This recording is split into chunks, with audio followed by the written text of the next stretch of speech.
Morning, Trainiacs. Just got an open water swim done. Now, pain. Big pain.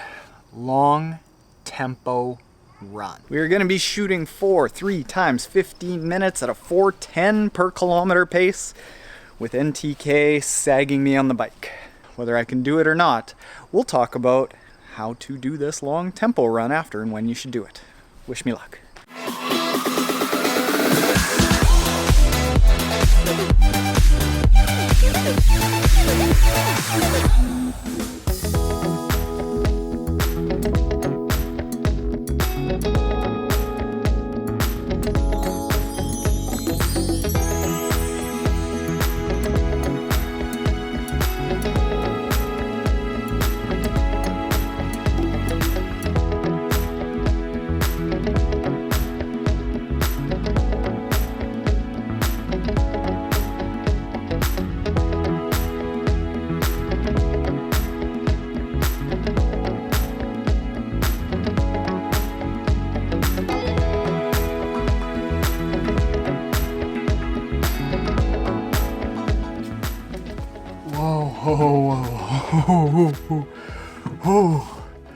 So that was just under I don't know why I'm looking, it's long gone, a 17K run, a 10.5 mile run.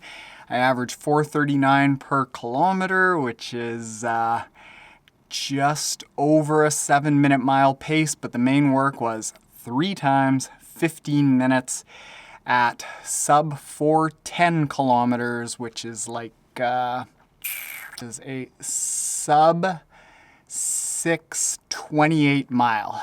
And right up until the very last kilometer, I was averaging 406s. It was like 404, 405, 406, 407, 402, all good. And the last kilometer right at the end, there's an uphill that just zapped the legs out of me, and that hurt. That hurt. All right. Tempo training. In a bit. Ugh, this monkey suit off me. I'll explain why I've actually gone back to wearing something that was in the closet since investment advisor Taren went away in a bit.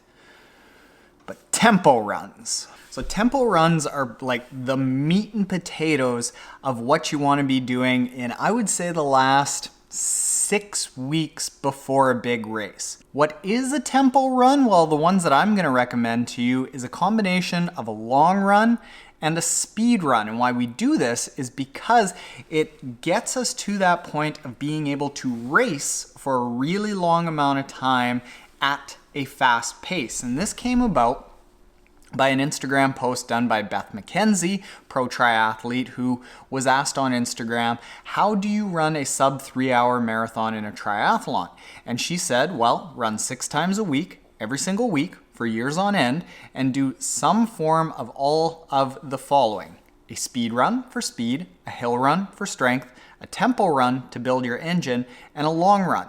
However, you can combine some, for example, a long tempo run.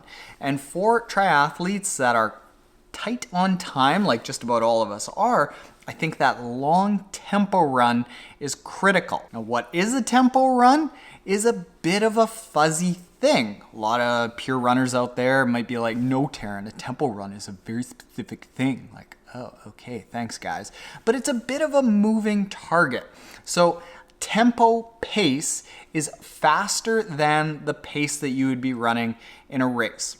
So let's say you are training for a sprint triathlon and you are planning on running it in 25 minutes. Well, tempo pace is about how fast you would run in a 15-minute race, thereabouts. If you are doing an Olympic and you're planning on running in 50 minutes, it's how fast you would run for 30 minutes in like just a dead flat running race. For a half Ironman like me, where I'm trying to get down to that 1:30, it's basically how long could I hold in a 1-hour race. And for an Ironman, that let's say you're doing it in 4 hours, it's kind of around like 2-hour pace. So it's fast, But what you're looking to get into is a very fast pace that it's really challenging, and you saw that today from me. It was extremely challenging, but it's not so fast that you blow up instantly, because what you're looking to do is kind of get yourself to a rate of perceived exertion of like 85% of your top end. And that 85% of top end rate of perceived exertion, that's like the top end of your aerobic. And that's what you need to get out of that gray zone where it's not slow enough to be recovery, but not fast enough to make you really twitchy muscularly, neuromuscularly fast. But this is going to make you aerobically fast. That 85%, you're not gonna like it. It's gonna hurt.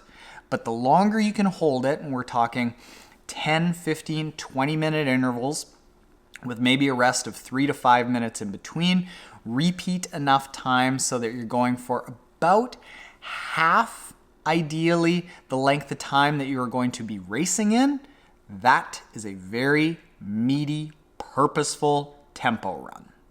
It's good.